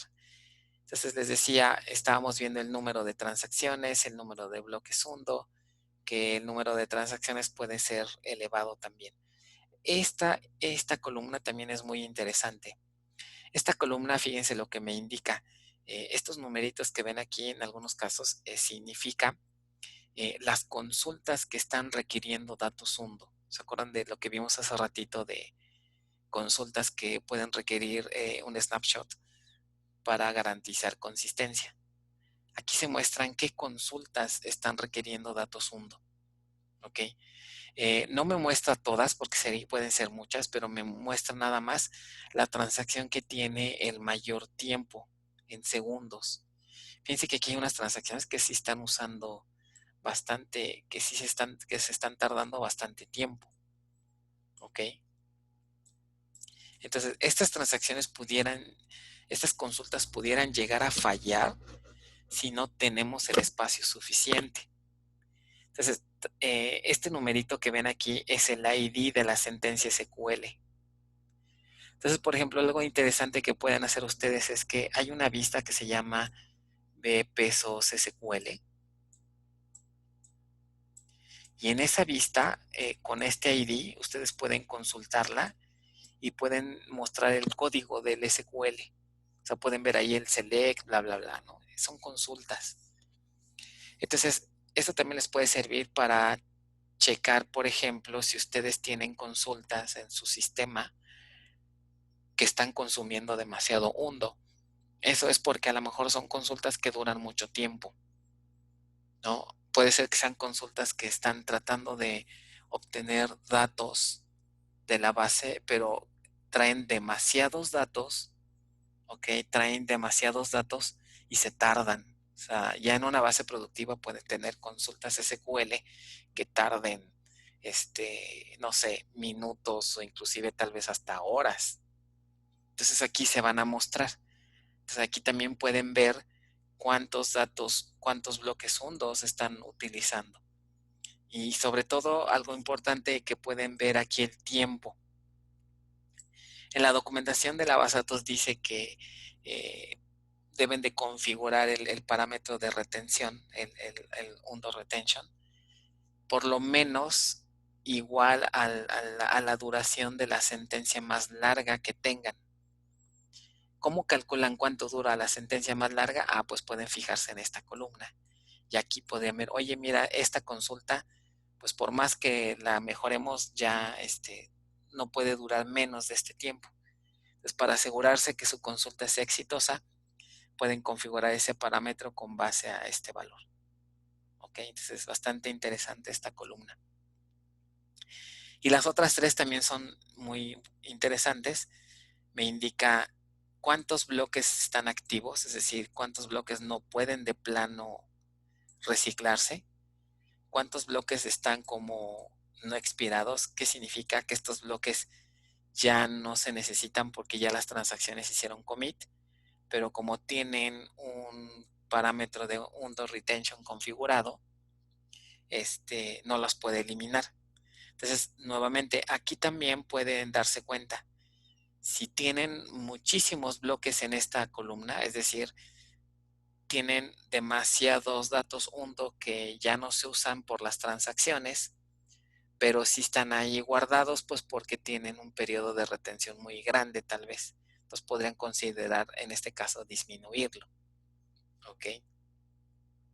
Si el tamaño de esta columna es muy alto, el valor es muy alto, significa que tienen transacciones DML que están durando mucho tiempo. ¿Ok? Abusados porque en un examen los puedo preguntar, oye, ¿qué condiciones están cumpliendo cuando tienes un valor muy grande en esta columna, ¿no? Eso significa que hay demasiados bloques activos. ¿Y eso qué significa? Que sus transacciones están cambiando demasiados datos y a lo mejor no están haciendo commit tan seguido. O sea, tienen transacciones muy grandes que cambian demasiados datos sin hacer commit. ¿Ok? Y la última, los expirados, ¿no? Es decir, bloques que ya pueden reutilizarse. Vean, por ejemplo, aquí en otros periodos, por ejemplo, aquí vean, el manejador detecta que ya hay muchos bloques que ya pueden reutilizarse y llega un momento en el que ya los reutiliza y se queda con muy poquitos. Es como hacer ya la limpieza de todos esos bloques que ya no están usados. ¿Ok? Y el último también es muy interesante, ¿no? ¿Por qué? Fíjense, dice aquí un valor si traducimos esto sería algo así como un valor de retención optimizado, ¿no? Optimizado. Es decir, el manejador trata de cambiar el valor de retención de manera dinámica, como pueden ver aquí. Dependiendo la carga y la actividad de la base de datos, el manejador trata de modificarlo. Por ejemplo, en este periodo el manejador decidió mantener los datos por 4131 segundos. En otros casos, por ejemplo, vean que el número baja, ¿no? Es decir, el periodo de retención lo va ajustando dependiendo de la operación de la base de datos. ¿Ok? Nosotros configuramos el mínimo. ¿Ok? O sea, si configuramos un valor mínimo, el manejador no va a poder bajarlo, ¿no? A más allá de lo que nosotros le indiquemos. Pero si de otra manera el manejador va a intentar generar el mejor valor. Vean, en algunos casos lo baja, por ejemplo, ¿en qué situaciones podría bajar este periodo de retención? Cuando, por ejemplo, vean aquí, tenga, por ejemplo, demasiadas transacciones, ¿no? O haya varias transacciones, entonces este periodo puede bajar para poder darle prioridad a las transacciones. ¿Ok? Entonces, en otros casos, por ejemplo, aumenta, ¿no? Puede que aumente, por ejemplo, aquí aumento. ¿No? Cuando aumenta es porque a lo mejor todavía hay bastantes bloques disponibles, como aquí, por ejemplo, vean, solamente se han usado 8. Entonces, como solamente se han usado 8, el periodo de retención puede ser mayor, ¿ok? Porque tiene espacio. Cuando el espacio se ande acabando, por ejemplo, no sé, aquí cuando ya hay demasiados bloques, ¿ok? Vean que empieza a haber demasiados bloques y entonces puede que este numerito empiece a bajar, ¿ok? Y así sucesivamente. Entonces, esta vista es bastante útil para más o menos estimar cuánto espacio hundo vamos a usar, ¿vale? Bueno, ¿dudas de esto?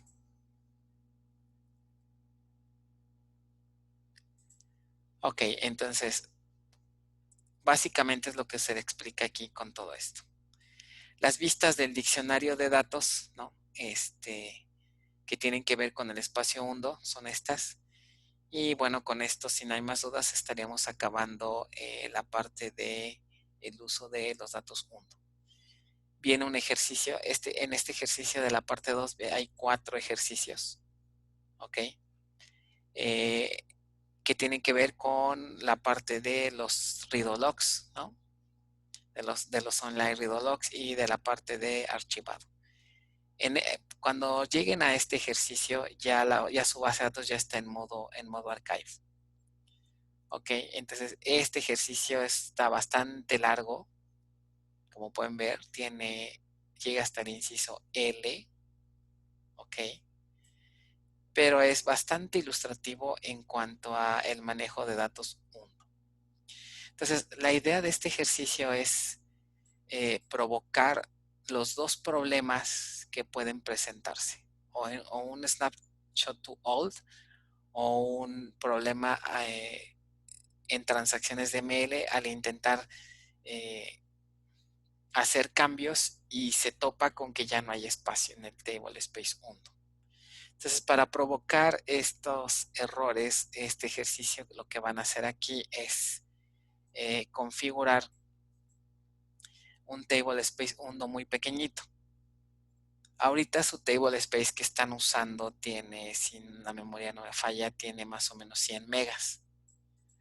Ok, el cual es, pues para efectos del curso es más que suficiente, ¿no? Y aparte está configurado como autoextend con la cláusula autoextend, que significa que si se llegara a ocupar más espacio hundo de esos 100 megas, el data file va a crecer de manera dinámica. Entonces, la probabilidad de que tengamos un error de este tipo, pues es prácticamente de cero, ¿no? Aparte, pues no hacemos gran cosa, ¿no? No hacemos ni tantos inserts, ni tantos updates, y tampoco tenemos consultas que se tarden mucho. Entonces, con esas condiciones sería prácticamente muy complicado llegar a provocar un error. Entonces, para provocarlo, lo que hace este ejercicio es, van a crear un table space de tipo undo muy chiquito de 30 megas. 30 megas es muy poco espacio realmente. Y aparte el table space no tiene capacidades de autoextensión para justamente limitarnos, ¿no? Entonces, cuando eso ocurre, ¿no? Entonces sí podemos provocar estos errores. Entonces, estas actividades lo que hacen es, primero vamos a tratar de provocar el error de que se intenta hacer actualizaciones masivas sin hacer commit. Y entonces eso va a provocar que estemos gastando uno y más uno y más uno y más uno. Va a llegar un momento en el que nos acabamos el espacio y nos va a generar un error. Es decir, en van a crear una tabla y van a por ahí insertar como 50,000 registros, me parece, ¿no?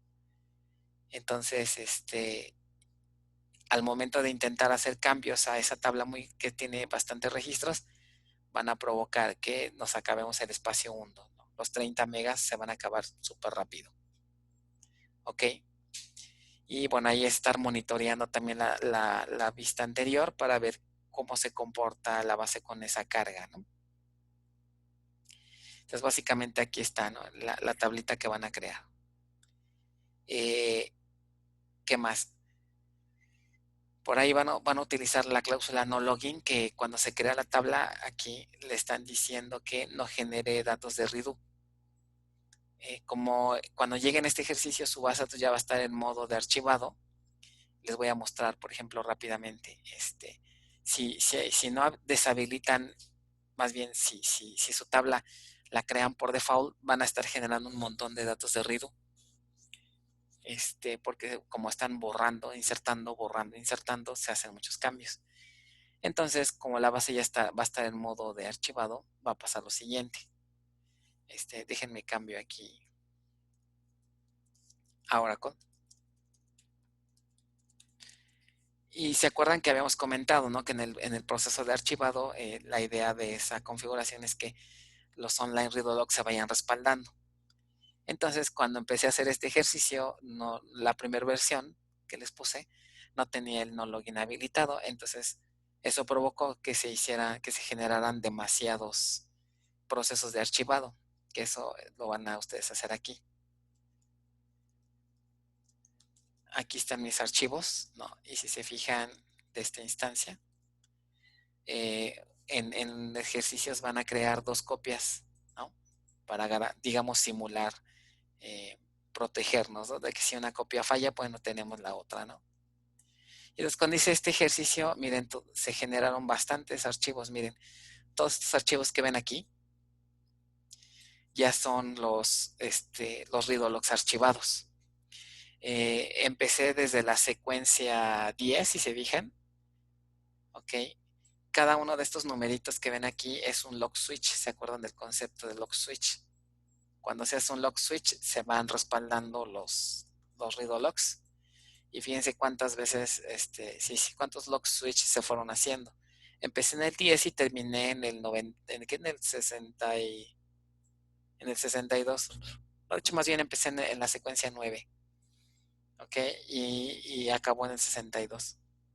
O sea, todos estos lock switch se hicieron y cada archivito pesa 50 megas, entonces sí se ocupa bastante espacio. Entonces hay que tener cuidado también ya con el espacio, ¿no? Sobre todo si tienen máquina virtual abusada, los que tengan máquina virtual, ¿eh? Por eso les decía que en esta materia es casi obligatorio que sus ambientes deben de estar en, en nativo, porque aquí ya su máquina virtual empieza a sufrir un poco y aumenta la probabilidad de que su máquina virtual falle, porque ya se está haciendo demasiado uso del disco. Entonces, si están usando máquina virtual, lo recomendable es usar, crear discos virtuales separados para esto. ¿Ok? Entonces, bueno. Entonces tengan ahí cuidado con esto, ¿no? Para que, por eso aquí en el ejercicio le agregué esta instrucción. La cláusula no login lo que hace es que cuando hagan inserciones, modificaciones, no se van a generar datos de redo. Entonces con eso va a disminuir la cantidad de archivos que estén generando. ¿Ok? Entonces esta es la razón. Bueno, ya después de eso, ahora va a venir otro ejercicio.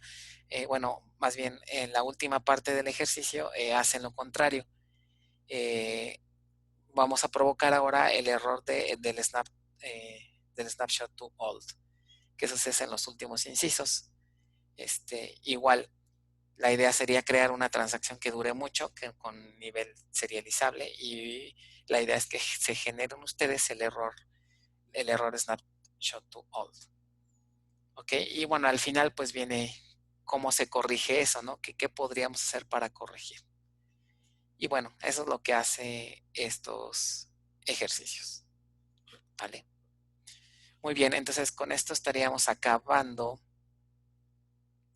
el tema número 7. Entonces, como comentábamos al inicio de la clase, por si alguien no escuchó y llegó un poquito tarde, el próximo miércoles de la semana que entra, ¿no? El miércoles de la semana que entra tenemos el siguiente examen, que sería tema 6 y 7, y por lo tanto ese sería el último día para entregar los ejercicios hasta este punto. ¿Vale? Entonces ya de las clases que nos restan podemos ver dudas que tengan de esto, ¿no? Entonces son 4 ejercicios de tema parte 2, los abusados, ¿no? El más interesante, diría yo, es el ejercicio 3, en el que tienen que pasar su base de datos al modo ya de archivado, que fue el tema pasado, ¿no? Que sería este de aquí, ¿ok? Que es el ejercicio 3, me parece, creo que sí.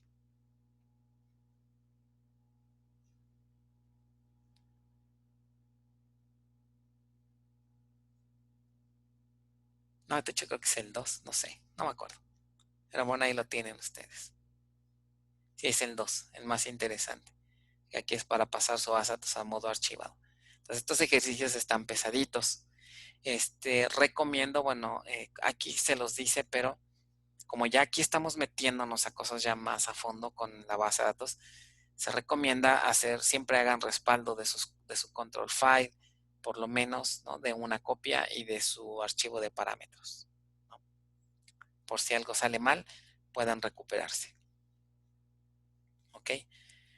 Bueno, entonces, si no hay más dudas, nos quedan 5 minutos. Medio empezamos a revisar el siguiente tema, que es el de un tema también bastante interesante, que es el de respaldos y recuperación. ¿Ok? Bueno,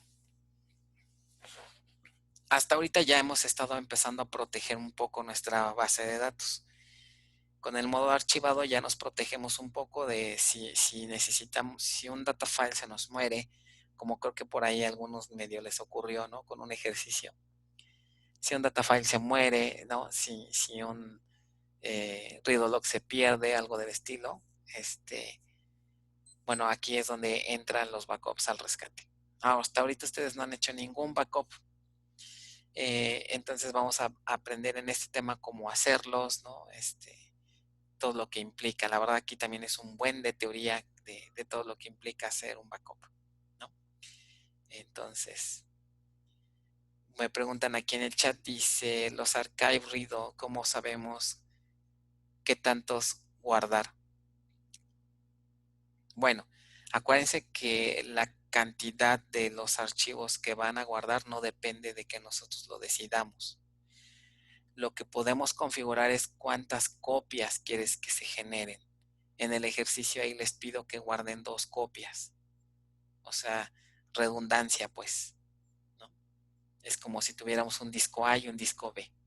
Ahora, ¿cuántos archivos se generan? Eso depende de la actividad de la base de datos.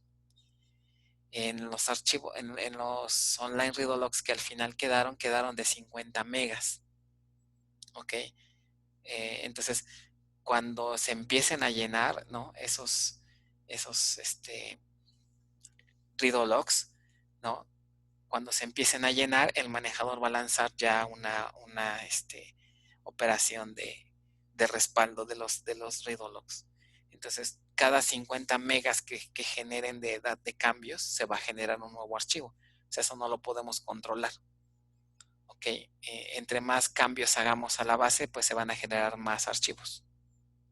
Entonces, realmente eso no es algo que podamos controlar. Depende de la operación de la propia base. ¿Vale? Bueno, entonces, lo de los backups, decíamos, la importancia de la creación de respaldos.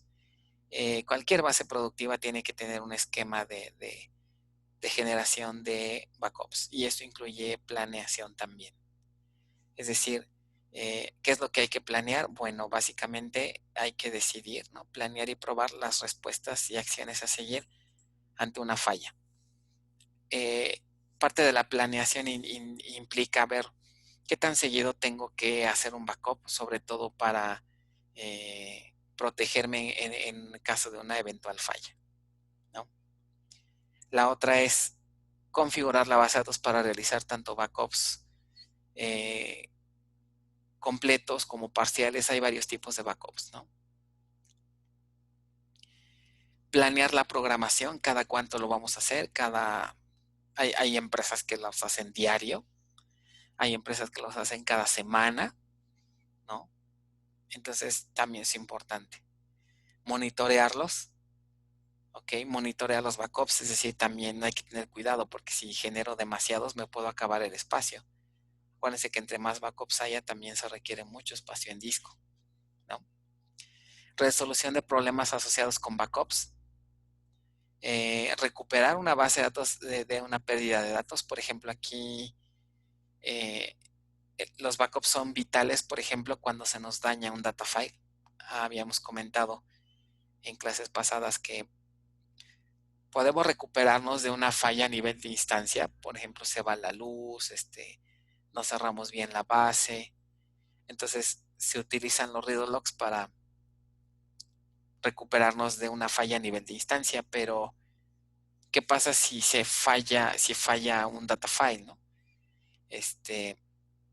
El modo archivado nos ayuda, pero también nos puede ayudar los backups. Por ejemplo, si yo tengo ya un respaldo de un data file que fue hecho, vamos a suponer, 5 días atrás, ¿ok?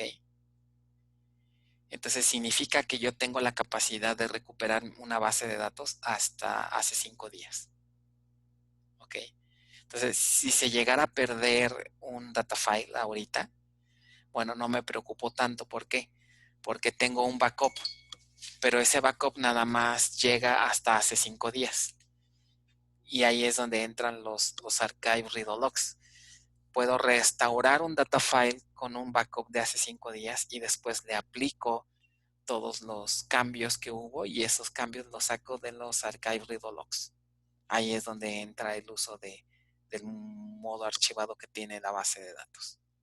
Entonces ahí ya me estoy protegiendo de una falla también a nivel de data files, ¿no? Entonces todo eso se tiene que considerar, ¿no? Dentro de la planeación de la estrategia de backups, ¿no? Transmisión de datos hacia bases remotas, ¿no? Bueno, también hay que considerar que hay veces que se pueden hacer respaldos y donde se van a guardar es inclusive en una base de datos aparte, ¿no? En otra base de datos también puedo hacer eso, ¿no?